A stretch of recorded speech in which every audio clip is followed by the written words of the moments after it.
Kumusta naman kayo, class? Okay na okay ba kayo? How are you feeling today? Okay, nice. So, nagagalak ako na malaman na you're all good and you're fine. So, may I call our secretary to, I want to know if there's an absent for today. No one is absent. Okay, thank you so much. Very good. Bigyan niyo ng tatlong palakpak at sabihin ko siya. Ayan, very good. So, let's recall naman sa ating pag-aralan last time. So, last time, ang topic natin is all about, yes? Okay, very good. It's all about food processing and preservation method. So, before we dig into our topic, let's take a look and let's have a game first. Alright, okay lang ba? Wow! Okay, magkakaroon tayo ng station and habang nag-recite kayo, meron tayong maraming mga prizes dito na maaari nyo i-play. So, para mainggan nyo kayo sa ating pag-aaral ngayon, ayan, marami tayong prepare ng mga prizes or rewards para sa mga pasipag na mga nag-recite. So, may papakita ng pictures. Ang title ng game na to ay Pink to Word. Ayan. So, sa Pink to Word na to, hulaan nyo kung anong klaseng ingredient ang nasa picture. Okay? Naintindihan po? So, first is, mataas po ng kamay, no? Ma'am. Yes, Ken? Fruits and vegetables. So, kung hindi po kayo. Dalawa. Okay. Thank you so much. So, ito ay isang fruits and vegetables. Next naman. Yes, ito na. Meat. Let's see if it's meat and pork. Alright. Ayan. Napakagaling naman ito. So, next naman. Dalawa po. Very good. So, next naman. Meron tayong yes? Ano po? Okay, alright. Ang galing na ang section mo. Ayan, kumuha ka ng dalawa. Ayan. It looks like na nag-iig talaga kayo sa latest discussion natin, no? So, next naman. Madali po siya. Next naman is? Okay. Grains and legumes. Let's see if it's grains and legumes. Wow, okay. So, it is grains and legumes. Kumuha ng dalawa. Ayan. Okay. So, next is our... What is it? Yes.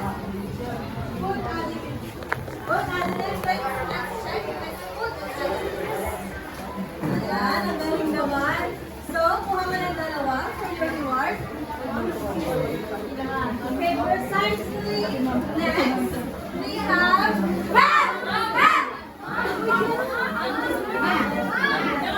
Okay, sige. Isang. Flavors. Let's see if it's flavors. Alright, palakuan na natin. Bigyan natin ng... Bigyan natin ng tatlong palakpak and good job. 1, 2, 3, go! 1, 2, 3, go! Okay, ayan. Looks like narinig talaga kasi yung discussion natin. And natutuwa akong makinig at marinig at malaman na may natatatak tayo sa inyong kaisipan. So, our topic for today is about food preservation method until 8 makes 7. So, for our learning competency is to discuss the different raw materials and food processing and explain the ingredients used for processing following industry standard. So, anyone, what is food processing? Yes? Food processing, it utilizes a wide array of ingredients, including natural ingredients like fruits, vegetables, meats, and dairy. Yes? As well as additives such as preservatives, flavors, and texturizers. These ingredients are used to modify food properties, improve shelf life, enhance taste, and texture. Yes, Yes, ang food processing point utilize a wide array of ingredients. Ibig sabihin, kapag meron tayong kamatis, hindi lang natin kinakain na basta kamatis yan. May marami tayong way para maluto. Ayan, may maaaring lagyan natin ng itlog, and so on. So that is food processing.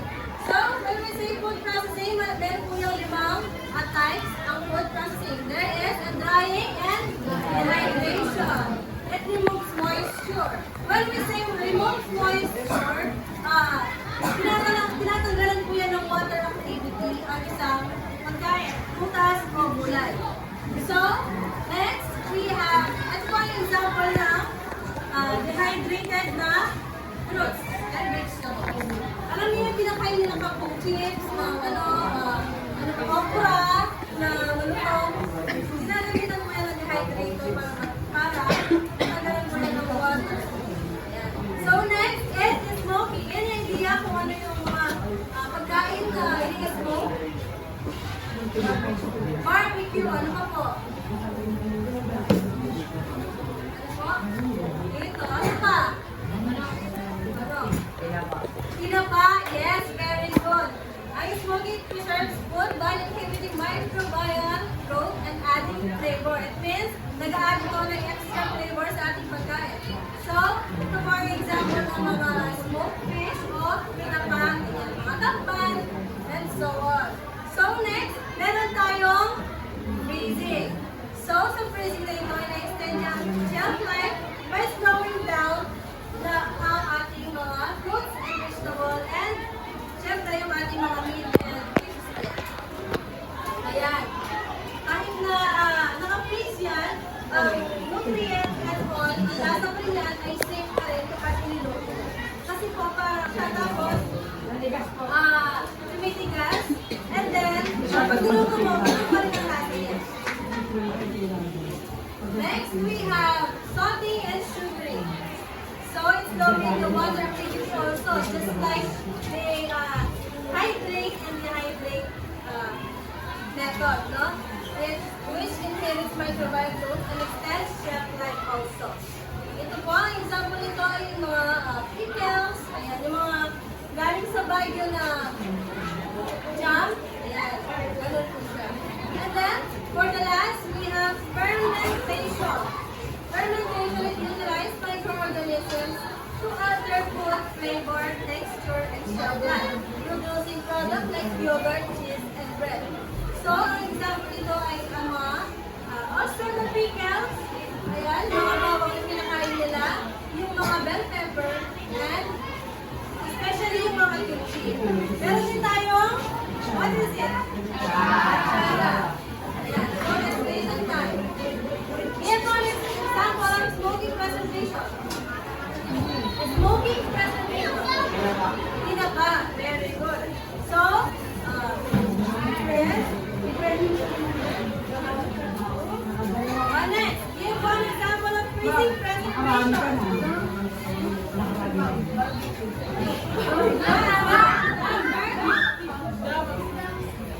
Is that very good? And so give one example of salting and sugaring. Sarah, any other answer? Cucumber and mga chan. Ayan, very good. So, sa ating mga dry dehydration preservation, ano ang usually ang ginagawa?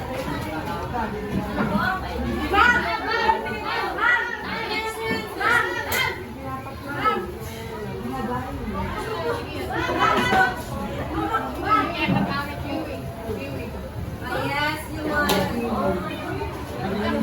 And then, okay. Who can answer this? What are the 5 preservation methods? 5 preservation methods. Smoking, drying, freezing, and then freezing tsaka fermentation. Very good. So, thank you for listening. And I want you guys na malaman kung gaano ba or paano ba gawin ang fermentation gamit lamang ang paggawa ng isang achara. So, first, we need to use our PPE. You can yours also. Pwede nyo lang suotin yung sa inyo.